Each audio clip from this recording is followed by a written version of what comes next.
नमस्कार दोस्तों, मैं अमन स्वागत करता हूं आपके अपने YouTube चैनल एजुकेशन हब पे। यह सीटेट ईवीएस क्वेश्चन सीरीज का 11वां क्लास है और इस सीरीज में भी हम देखेंगे कुछ इंपॉर्टेंट क्वेश्चंस आंसर। तो चलिए शुरू करते हैं बिना किसी देरी के। तो यहाँ पर पहला क्वेश्चन है, कक्षा 5 में पाठ किसके जंगल पर चर्चा करने के लिए अध्यापिका ने सूर्यमणि के सच्चे किस्से को सुनाया, जिसमें उसने एक केंद्र तोरांग की स्थापना की थी। सूर्यमणि ने एक केंद्र के तोरांग की स्थापना की थी और जो कि देखता था। तो यहाँ पर ऑप्शन ए कह रहा है कि जमीन और जीविका की समस्या, बी कह रहा है कि भूख की समस्या, सी कह रहा है वनों की समस्या और डी कह रहा है कुड़ुक संस्कृति की समस्या। तो सबसे पहले हम जान लेते हैं कि झारखंड में जो आदिवासी होते हैं, ठीक है, उन आदिवासियों की जो लोकल भाषा है उसे हम कुड़ुक कहते हैं।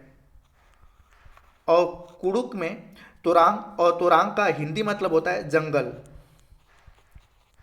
तोरांग का हिंदी मतलब होता है जंगल। और सूर्यमणि जो है इसको चमकता सितारा की संज्ञा दी गई है, क्योंकि इन्होंने चमकता सितारा उसे कहते हैं जो अपने दम पर लोगों को जागरूक किया समाज के प्रति, जंगल के प्रति। तो ऐसे लड़कियों को चमकता सितारा कहा जाता है। तो यहाँ पर कुड़ुक भाषा में, ठीक है, तोरांग, और इसका हिंदी मतलब होता है जंगल। तो जंगल के प्रति लोगों को जागरूक करने के लिए सूर्यमणि ने क्या किया था, तोरांग की स्थापना की थी। आपने पता है कि वर्तमान समय में जंगल के कटाई का मुख्य उद्देश्य है कि उसके अंदर जो खनिज हैं उनको निकालना। तो उसके लिए वो लोग क्या करते हैं कि जंगल में जो भी आदिवासी समुदाय रह रहा है उनको वहाँ से निकाल दिया जाता है। तो जब वहाँ से वो निकलेंगे तो उन्हें जमीन की और जीविका की समस्या होगी, साथ ही साथ उनकी जो वहाँ पे संस्कृति और सभ्यता वो भी क्या हो जाएगा, समाप्त हो जाएगा। तो यहाँ पर उसकी मूल जो तोरांग की स्थापना करने का उद्देश्य था क्या था कि जमीन और जीविका की समस्या उत्पन्न न हो, जो लोग वहाँ पे रह रहे हैं, साथ ही साथ उनकी जो कुड़ुक संस्कृति है, कुड़ुक संस्कृति समाप्त न हो जाए। अगर वो जंगल में रहेंगे तो भूख की समस्या नहीं होगी, न ही वन समाप्त होंगे। तो जंगल को अगर बचाएंगे तो न वन समाप्त होंगे, न ही उन्हें भूख की समस्या होगी। तो उनका मूल उद्देश्य क्या था, तोरांग का, कि जमीन और जीविका की समस्या से बचना और साथ ही साथ कुड़ुक जो संस्कृति की समस्या, जो समाप्त होने वाली समस्या, उसको बचाना। तो इस प्रकार से आप देख पाएंगे कि आपका सही ऑप्शन होता है सी। ए और डी ऑप्शन यहां पर आपका सही है। अगला कह रहा है कि निम्नलिखित में से किसके सहयोग भावना से कार्य करने का अभिप्राय सीखा जा सकता है। तो यहाँ पे ऑप्शन है परिवार। तो आपने पता है कि परिवार में भी क्या होना चाहिए, सहयोग की भावना होनी चाहिए। अगला कह रहा है कि खेल और परिवार। तो आपने पता है कि जब तक खेल में जब तक सहयोग की भावना नहीं रहती है, अगर सभी प्लेयर अपने अपने मन से करने लगे, किसी का सहयोग ना करें, तो भी आप खेल में जीत नहीं सकते हैं। और परिवार में भी अगर आपको संयुक्त परिवार लेकर चलना है या एकल परिवार है तो आपस में सहयोग होना चाहिए, तभी उस परिवार में एकता बनी रहती है। तो खेल और परिवार भी दूसरा ऑप्शन भी सही कह रहा है। तीसरा ऑप्शन है परिवार, समाज और खेल। और चौथा कह रहा है प्रतियोगिता आयोजित करना। तो प्रतियोगिता में क्या होती है, कंपटीशन की भावना होती है ना, कि सहयोग की प्रतियोग। जैसे कि हम एग्जाम करा रहे हैं तो एग्जाम में कभी, ठीक है, सहयोग की भावना नहीं होती, क्योंकि एग्जाम करा रहे हैं, अगर आपस में सहयोग की भावना होगी तो लोग बाग सीख ही नहीं पाएंगे, सभी के सभी लोग पास हो जाएंगे और वहां पे कौन वीक स्टूडेंट है इसके बारे में पता नहीं चलेगा। तो एग्जाम में, प्रतियोगिता में कभी सहयोग की भावना नहीं होती। लेकिन हाँ, यहाँ पे आप देख रहे हैं जो तीसरा वाला ऑप्शन है सबसे अच्छा एक्सप्लेन कर रहा है कि अगर परिवार को एक करके रखना है, आपको समाज में रहना है या खेल में अच्छी प्रकार से आपका प्रदर्शन करना है, तो क्या होना चाहिए, सहयोग की भावना से कार्य करना पड़ेगा। अगला आपका, निम्नलिखित में से कौन सा सामाजिक कीट नहीं है। ठीक है, यहां पूछ रहा है कौन सा सामाजिक कीट नहीं है। तो सबसे पहले यहां पे जानते हैं कि सामाजिक कीट किसे कहते हैं। तो वे कीट जो हमारे साथ हमारे घरों में रहते हैं या हमारे घरों में रहते हैं, घरों में रहते हैं, ठीक है, इन्हें हम क्या कहते हैं, सामाजिक कीट कहते हैं। इन्हें हम क्या कहते हैं, सामाजिक कीट कहते हैं। तो आप देख रहे हैं चींटी भी क्या रहता है, हमारे साथ घरों में ही रहता है, ठीक है, हमारे घरों में ही रहता है। दीमक भी क्या होता है कि हमारे साथ घरों में ही रहता है, ठीक है। यहाँ पे मूंग नहीं है, भृंगु होगा, ठीक है, यहाँ पर होगा भृंगु, ठीक है। यहाँ पे हम सी वाला ऑप्शन लिख देते हैं, यहाँ पे होता है भृंग, जिसको इंग्लिश में हम कहते हैं BEETL, बेटल, ठीक है। तो इसके बारे में और मधुमक्खी भी आपने देखा होगा कि हमारे साथ घरों में ही रहते हैं। तो यहाँ पे जो भृंग नामक कीट है, इसको आपने देखा होगा, जैसे गांव में जो गोबर होते हैं तो गोबर में आपने देखा होगा कुछ कीड़े रहते हैं, ठीक है, वो गोबर को, ठीक है, डिकम्पोज करते हैं, ठीक है। तो उसी कीड़े को हम क्या कहते हैं कि भृंगु कहते हैं, ठीक है, उस प्रकार के कीड़े। तो वो हमारे समाज में या हमारे साथ नहीं रहते हैं, हमारे घरों में नहीं रहते हैं, ये घर से बाहर रहते हैं, ठीक है। जैसे कि आप कह लो कि ततैया हो गया, चींटी, दीमक, ये सारे के सारे क्या है कि हमारे साथ घर में रहते हैं। और ये जो भृंग होता है कभी घर में नहीं रहता है, घर में रहता भी तो इसको लोग भगा देते हैं, लेकिन आप चींटियों को तो भगाने की भी कोशिश करते हैं, लेकिन वो कहीं पर भी अपना घर बनाएंगे तो हमारे घरों में ही बनाएंगे। तो वे कीट जो हमारे घरों में रहते हैं उन्हें सामाजिक कीट कहते हैं, और भृंग जो होता है ये हमारे घरों में नहीं रहता है। तो इस प्रकार से आपका सी वाला ऑप्शन, यहाँ पे मूंग नहीं, यहाँ पे भृंग होगा, ठीक है। तो हम यहाँ पे मिटा के बता देते हैं आपका कि सही ऑप्शन कौन सा है, आपका सी वाला, जिसको भृंग या बीटल के नाम से जाना जाता है। अगला है बलसाड़ शहर हैदराबाद शहर के सापेक्ष किस दिशा में स्थित है। ठीक है, तो यहाँ पे ऑप्शन नहीं देखते हैं बलसाड़, तो आप अगर भारत का साउथ का मैप देखेंगे तो कुछ इस प्रकार से, तो ये आपका क्या है गुजरात, तो बलसाड़ शहर कहाँ पे स्थित है, गुजरात में स्थित है। ठीक है, यहाँ पे आपका बलसाड़ है।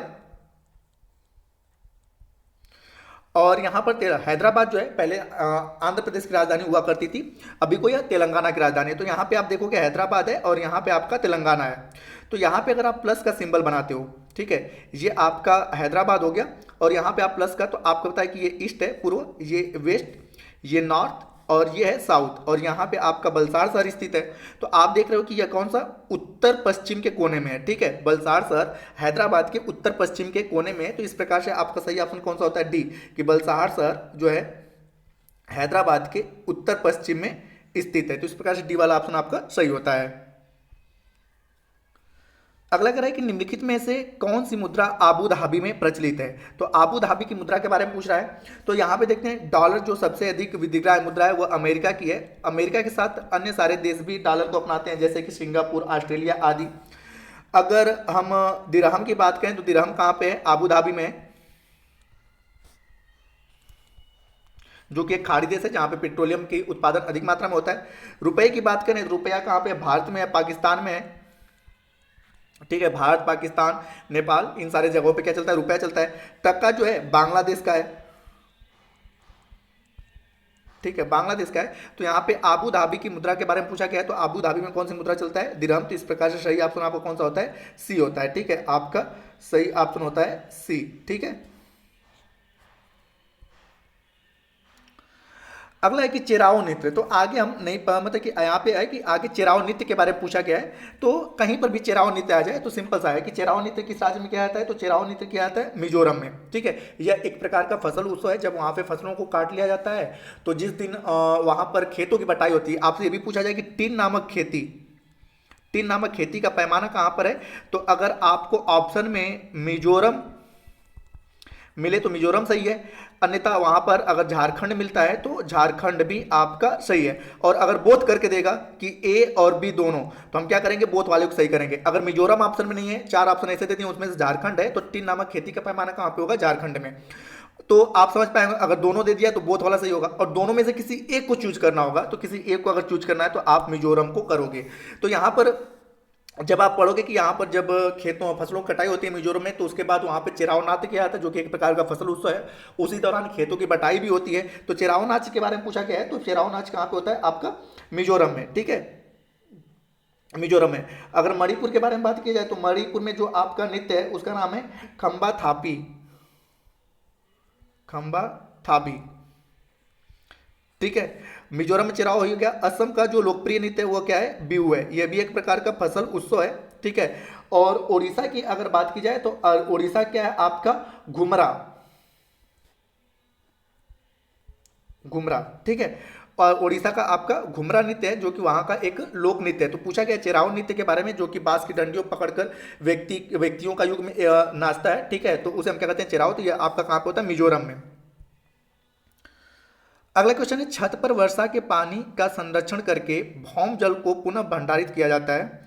इस पारंपरिक विधि का उपयोग निम्नलिखित में से किस राज्य में किया जाता है। ठीक है, तो पहला कह रहा है कि मध्य प्रदेश, दूसरा कह रहा है राजस्थान, तीसरा कह रहा है कि पंजाब, और चौथा कह रहा है बिहार। तो यहाँ पे क्या होता है कि जब वर्षा का जल होता है, तो आप अगर राजस्थान में देखेंगे तो राजस्थान में जो छत बनाए जाते हैं कुछ इस प्रकार से ढालूदार बनाए जाते हैं। ठीक है, छत जो होते हैं ढालूदार होते हैं, और यहाँ पर एक पाइप लगाया जाता है, और इस पाइप के लिए, ठीक है, नीचे एक बड़ा सा टैंक बनाया जाता है जिसे टका कहते हैं। राजस्थान में इसे क्या कहते हैं, टका कहते हैं। ठीक है, तो यह छत का पानी क्या होता है, इस पाइप के जरिए इसमें जाके इकट्ठा होता है, और इससे क्या होता है कि वहाँ का भौम जल भी क्या रहता है, सुरक्षित रहता है। और साथ ही साथ वर्षा समाप्त हो जाने के बाद या जल बिल्कुल क्या होता है, स्वच्छ होता है, तो लोग बाग इसे पीने का भी कार्य करते हैं। तो उसी के बारे में पूछा जा रहा है कि छत पर वर्षा का पानी संरक्षण करके भौम जल को पुनः भंडारित किया जाता है। इस पारंपरिक विधि का उपयोग किस राज्य में किया जाता है, तो इस प्रकार की विधि का प्रयोग मूलतः कहाँ पे, राजस्थान राज्य में किया जाता है। तो इस प्रकार से आपका सही ऑप्शन क्या होता है, बी। टका के बारे में पूछा गया है कि टका जहाँ पर मतलब कि गड्ढे बनाकर पानी को स्टोर किया जाता है उसे टका कहा जाता है। तो यह टका कहाँ बनाया जाता है, तो राजस्थान में। ठीक है,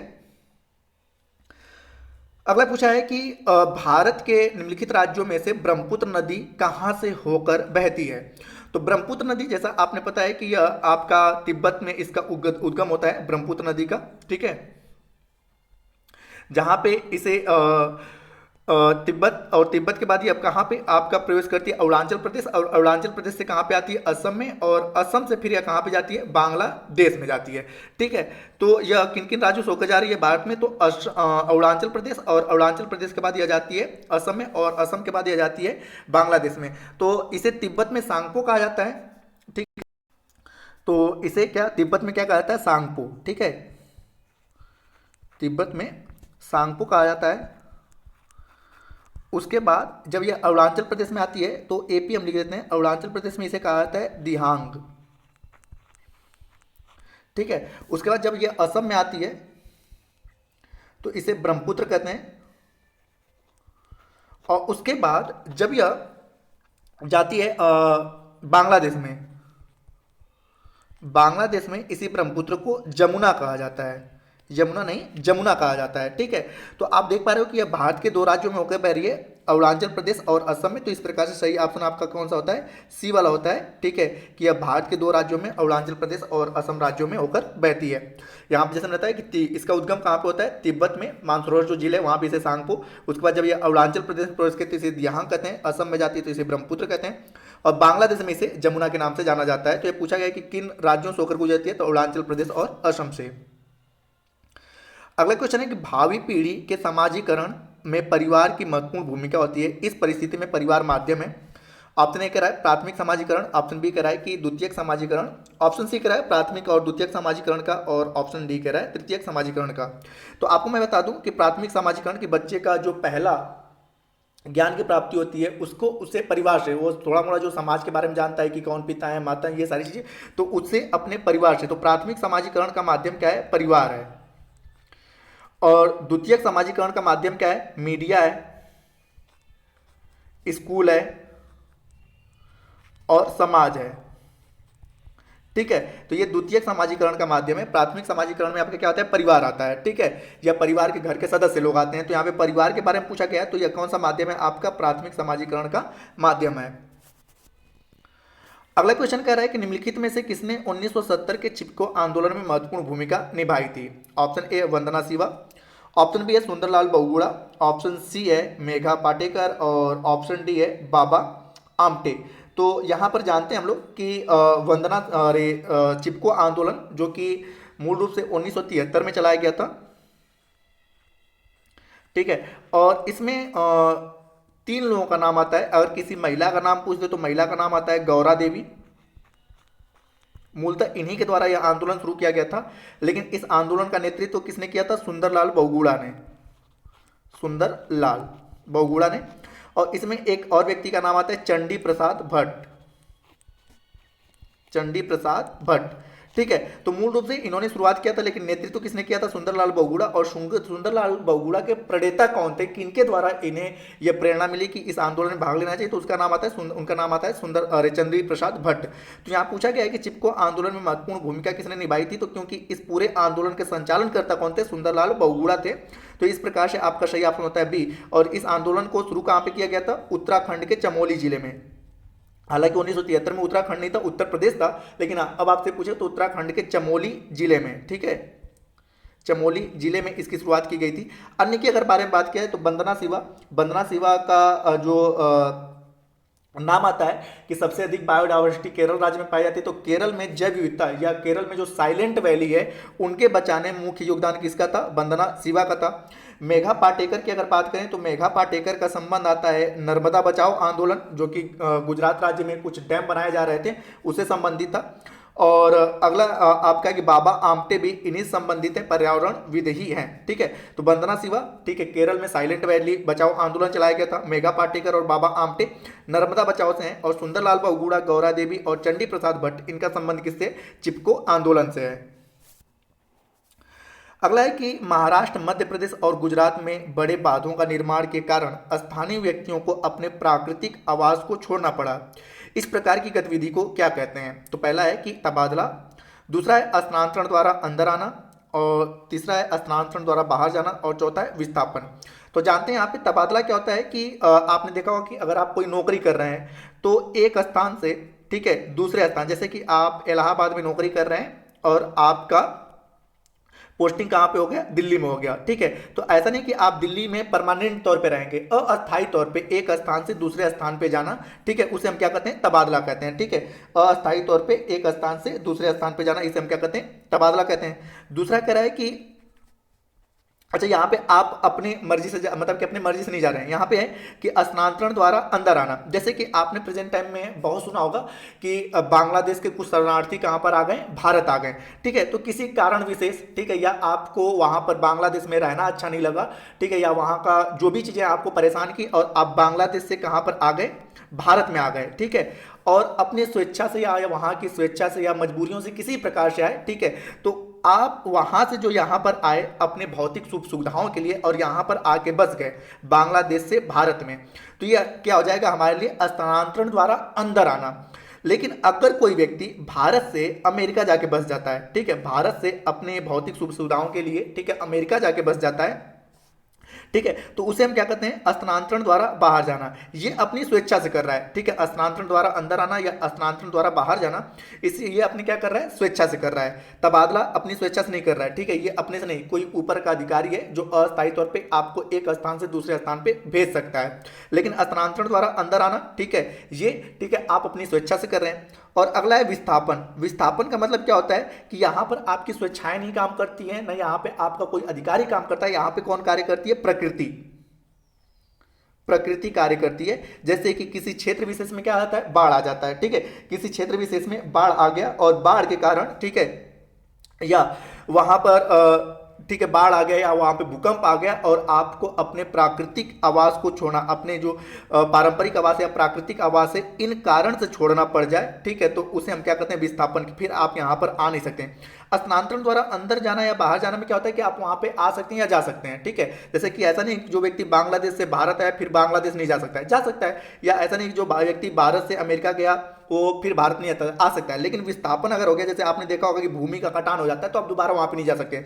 या आपने देखा कि वहां पे बड़े बड़े डैम बनाए जा रहे हैं, ठीक है, तो आपको एक स्थान से हटा के दूसरे स्थान, तो क्या आप यहाँ पे डैम पे फिर जाके रहोगे, नहीं रहोगे। तो इसे हम क्या कहते हैं, विस्थापन कहते हैं। कि विस्थापन में क्या होता है कि बेसिक तौर पे नेचुरल चीजें होती हैं, ठीक है, और दोबारा आप वहां पर नहीं जा सकते हो। तबादला में क्या है कि आप अपने प्राकृतिक आवास में दोबारा जा सकते हैं। स्थानांतरण द्वारा अंदर आने का मतलब कि आप फिर से वहां पर जा सकते हो, स्थानांतरण द्वारा बाहर जाने का मतलब फिर से वहां पर जा सकते हो। लेकिन विस्थापन में क्या होता है कि आप दोबारा वहां पर अब रहने के लिए नहीं जा सकते हो, ठीक है, आप परमानेंट, ठीक है, वहां से हट गए हो, इसे हम क्या कहते हैं, विस्थापन होना कहते हैं। तो आपने देखा होगा कि जब बड़े बड़े बांध या डैम बनाए जाते हैं तो उसमें प्राकृतिक कारण भी होते हैं और कुछ आपके आर्टिफिशियल कारण भी होते हैं, कृत्रिम कारण भी होते हैं। जैसे बांध या डैम या बाढ़ आ गया तो उसके कारण से आपको उस स्थान को छोड़कर दूसरे स्थान पे मतलब अस्थायी तौर पे बस जाते हो, दोबारा वहां पर नहीं जा सकते हो, उसे हम क्या कहते हैं, विस्थापन होना। तो यहाँ पे इस प्रकार से आपका सही ऑप्शन होता है डी। अगला है कि हमें पके हुए भोजन को खुला या बिना फ्रीज में रखे लंबी अवधि के लिए नहीं छोड़ना चाहिए। निम्नलिखित में से कौन सा कारक पके हुए भोजन को बेकार करने के लिए जिम्मेदार है। तो अगला है आपका कीट, ठीक है, दूसरा कह रहा है फफूंद, तीसरा कह रहा है विषाणु और चौथा कह रहा है जीवाणु। तो आपने पता है कि जो कीट होते हैं, ठीक है, बेसिक तौर पे पके हुए भोजन में जीवाणु, जो आपका विषाणु है, वायरस है, ये निर्जीव है और ये वहां पे रहते हैं जहां पर नमी रहता है। बड़े कीट इतने साफ सफाई से रहते हैं, वहां पे जा नहीं सकते हैं। तो जो सबसे अधिक जिम्मेदार होते हैं वो क्या होते हैं, आपके बैक्टीरिया यानी कि जीवाणु। जो अगर आपने देखा होगा कि गर्मियों में भोजन बहुत अधिक खराब होता है क्योंकि जैसे ही टेम्परेचर हीट होता है, ठीक है, ये क्या हो जाते हैं, एक्टिव हो जाते हैं, बहुत तेजी से एक्टिव होते हैं। लेकिन कम टेम्परेचर पे क्या होते हैं, डीएक्टिव रहते हैं, ठीक है। इसीलिए आपने देखा होगा कि ठंडियों में जो भोजन होता है सुबह का भोजन शाम तक चलता है, लेकिन गर्मी में भोजन सुबह का भोजन दोपहर में खराब होता है क्योंकि अधिक टेम्परेचर पर जीवाणु क्या होते हैं, सक्रिय रहते हैं और कम टेम्परेचर पर जीवाणु क्या होते हैं, निष्क्रिय होते हैं। तो मूलतः जो भोजन को खराब करने का जिम्मेदार कारक है वो क्या है, आपका बैक्टीरिया यानी कि जीवाणु है। अगला क्वेश्चन है कि प्रत्येक जो भोज्य पदार्थ के पैकेट पर उसे बंद करने की तिथि दी जाती है क्योंकि। तो यहाँ पे ऐसे ही समझ लेते हैं कि प्रत्येक भोज्य पदार्थ की अपनी निर्धारित यानी कि सेल्फ आयु होती है। बिल्कुल सही है कि हर एक पदार्थ एक निश्चित समय बाद क्या हो जाता है, समाप्त होने हो सकता है। तो ये भी आपका सही इसलिए दिया जाता है। दूसरा कह रहा है कि भोज्य पदार्थ के प्रसंस्करण और पैकिंग की अवधि में कई परिरक्षकों का उपयोग किया जाता है। जैसे यहाँ पे प्रसंस्करण और पैकिंग के अवधि में कि किस प्रकार से पैकिंग किया गया है, क्या चीजें हैं और किस प्रकार से यह खराब हो सकता है, तो इसीलिए उसे क्या कहता है, इस प्रकार की चीजें दी जाती है, कितने समय में खराब हो सकता है। अगला कह रहा है कि कुछ निश्चित समय के पश्चात इसमें रोगाणु उत्पन्न हो सकते हैं जो इसे खराब कर देंगे। तो जैसे मैंने बताया कि इसलिए दिया जाता है कि एक निश्चित समय बाद, जैसे कि आपने देखा होगा दूध, जो पैकेट वाला दूध आता है वो 24 घंटे बाद क्या होता है, खराब हो सकता है। इसलिए वहां पर उस समय लिखा आता है कि अगर 24 घंटे के बाद अगर कोई उसे दे रहा है तो आप उसे यूज नहीं कर सकते हैं। तो आप टाइम पता चल सके कि ये कब का पैक हुआ है। अगला कह रहा है कि हमें उस भोज्य पदार्थ का उपभोग नहीं करना चाहिए जिस पर लिखा हुआ समय समाप्त हो चुका है। तो ये सारे के सारे ऑप्शन आपके क्या है, सही हैं। तो इस प्रकार से आप क्या है कि आपका ऑप्शन नंबर ए सही है कि ए बी सी डी। अगला कह रहा है कि मच्छरों के प्रजनन की रोकथाम के लिए कई विधियां प्रस्तावित की जाती हैं। निम्नलिखित में से वह विधि ज्ञात कीजिए जो मच्छरों के प्रजनन को नहीं रोकता है। यहाँ पे क्या लिखा है, नहीं रोकता है। इसको ध्यान आप दीजिएगा क्योंकि कई बार इस प्रकार की चीजें ठीक है कंफ्यूज कर देते हैं कि हम नहीं को नहीं पढ़ते हैं। तो पहला कह रहा है कि कूलर के पानी को सप्ताह में कम से कम 2 बार बदले। ठीक है, पहला कह रहा है कूलर के पानी को सप्ताह में कम से कम 2 बार बदलें। तो ये बिल्कुल सही, क्योंकि लंबे समय तक अगर गंदा पानी रहता है तो उसमें क्या होते हैं, मच्छर प्रजनन होते हैं। तो ये क्या करता है कि मच्छर के प्रजनन को रोकता है, लेकिन आपसे पूछा नहीं रोकता है। अगला है आपका कि अगला है आपका कि तालाब और पानी इकट्ठा होने वाले स्थानों में मछली डालें जो मच्छर के लार्वा खा जाते हैं। ये भी बिल्कुल सही है, क्योंकि जो मछली होते हैं वो क्या करते हैं, मच्छर के लार्वा खाते हैं। अगला है मच्छरदानी का प्रयोग करें। तो यहाँ पे ध्यान दीजिएगा, मच्छरदानी के प्रयोग करने से मच्छर हमें नहीं काटते हैं लेकिन उनका प्रजनन नहीं रुकता है। ठीक है, मच्छरदानी का प्रयोग करो भैया, उससे मच्छर के प्रजनन का क्या है, बस मच्छर आपको काटेंगे नहीं, ठीक है, लेकिन उनका प्रजनन तो हो रहा है आपके घर में, आपके आसपास पड़ोस में, तो उससे मच्छर का प्रजनन। और यहाँ पूछा है कि प्रजनन नहीं रुकता है। तो और अगला करें कि यदि किसी स्थान पर पानी इकट्ठा हो गया हो तो उस पर तेल का छिड़काव करें। जैसे आपने पता है कि मिट्टी के तेल का डेंसिटी क्या होता है, जल से क्या होता है, कम होता है। इसलिए जब हम तेल का छिड़काव करते हैं तो जल के ऊपर मिट्टी का तेल रहता है जो केरोसिन ऑयल होता है, और वह ऑक्सीजन के प्रवाह को बाधित करता है जिसके कारण मच्छर के लार्वा मर जाते हैं। तो इस प्रकार से इसलिए कहा जाता है तेल का छिड़काव करने के लिए। तो क्या करता है, ये भी प्रजनन के लिए रोकता है। पहला वाला ऑप्शन भी प्रजनन से रोकता है, दूसरा ऑप्शन भी रोकता है, लेकिन मच्छरदानी का जो प्रयोग है यह केवल हमें मच्छरों से बचाता है, न कि मच्छर के प्रजनन को रोकता है। तो इस प्रकार से आपका सही ऑप्शन कौन सा होता है, सी वाला। अगला कह रहा है कि दस्त के रोगियों को चिकित्सक परामर्श देते हैं कि वे अधिक मात्रा में उबालकर ठंडा किया हुआ पानी पिएं जिसमें चुटकी भर नमक व थोड़ी सी चीनी मिली हो, पिएं। क्योंकि पहला ऑप्शन आपका कह रहा है कि केवल चीनी वाला पानी आत नहीं सोखता है, ये बिल्कुल सही है। अगर केवल चीनी वाला पानी रहेगा तो उसे आत नहीं सोखेगा, ठीक है। दूसरा कह रहा है कि चीनी और नमक वाला सम्मिश्रण सरलता से सोखा जा सकता है, ठीक है। तो चीनी और नमक का जो सम्मिश्रण होता है उसको आसानी से आत क्या होता है कि सोख लेता है। और अगला कह रहा है कि उबाले हुए पानी जो होते हैं जीवाणु रहित हो जाते हैं। तो यहाँ पे क्या होता है कि हल्का फुल्का अगर उसमें बैक्टीरियाज हैं, ठीक है, बैक्टीरियाज हैं, जीवाणु हैं, तो उबालने से क्या होते हैं कि समाप्त हो जाते हैं। तो ये तीनों के तीनों ऑप्शन क्या होते हैं, आपके सही होते हैं। इस प्रकार से आपका सही ऑप्शन होता है ए। अगला क्वेश्चन है, कक्षा 3 में हमारा भोजन नामक अध्याय को पढ़ाते समय शिक्षक जो जब विद्यार्थियों से आपस में चर्चा करने के लिए कहते हैं उन्होंने कल क्या खाया था, इस चर्चा का उद्देश्य क्या हो सकता है। तो ऑप्शन ए है कि अपने साथियों को साझा करना कि उन्होंने क्या खाया। ऑप्शन बी है कि भोजन की विविधता के पहलुओं पर साझा करना। ऑप्शन सी है संतुलित आहार क्या है इसके बारे में चर्चा करना। और ऑप्शन डी है साझा करना कि क्या खाना सामान्य है। तो यहाँ पर हम जानते हैं कि अगर क्लास में जैसे बेसिक तौर पे प्राथमिक स्तर पर एक क्लास में 30 स्टूडेंट के रहने का अनुपात है, एक शिक्षक पर 30 स्टूडेंट रहेंगे प्राथमिक स्तर पर। तो अगर 30 स्टूडेंट हैं और 30 स्टूडेंट, ठीक है, अलग अलग घरों से आ रहे हैं, जाहिर सी बात है कि एक क्लास में 30 स्टूडेंट तो लगभग यह 99% या 90% संभावना है कि वह 30 के 30 स्टूडेंट अलग अलग घरों से आएंगे। और लगभग ये चीज़ है कि इनमें से हम 60% कह सकते हैं कि 60% स्टूडेंटों के घर में अलग अलग प्रकार का भोजन बना होगा। तो इससे हम क्या होगा कि हर एक बच्चे आसानी से समझ सकते हैं कि हमारे आसपास में लोग बाग एक ही तरह के इन्वायरमेंट में रहते हैं और किस प्रकार के अलग अलग भोजनों को करते हैं। तो इससे क्या होगा कि भोजन की विविधता के पहलुओं को साझा करना क्या हो जाएगा, आसान हो जाएगा। तो इसका क्या उद्देश्य है कि भोजन की विविधता के पहलुओं को साझा करना। तो इस प्रकार से ये ऑप्शन आपका बी होता है। तो दोस्तों इस सेशन में इतना ही। अगर आपको ये सेशन पसंद आया हो तो वीडियो को लाइक करें, कमेंट करें तथा अपने दोस्तों के साथ शेयर करें। और चैनल पर नए हैं तो चैनल को सब्सक्राइब अवश्य करें तथा जल्दी मिलते हैं नेक्स्ट वीडियो में। ऐसे ही आप हमारे साथ जुड़े रहें। वीडियो के अंत तक बने रहने के लिए धन्यवाद।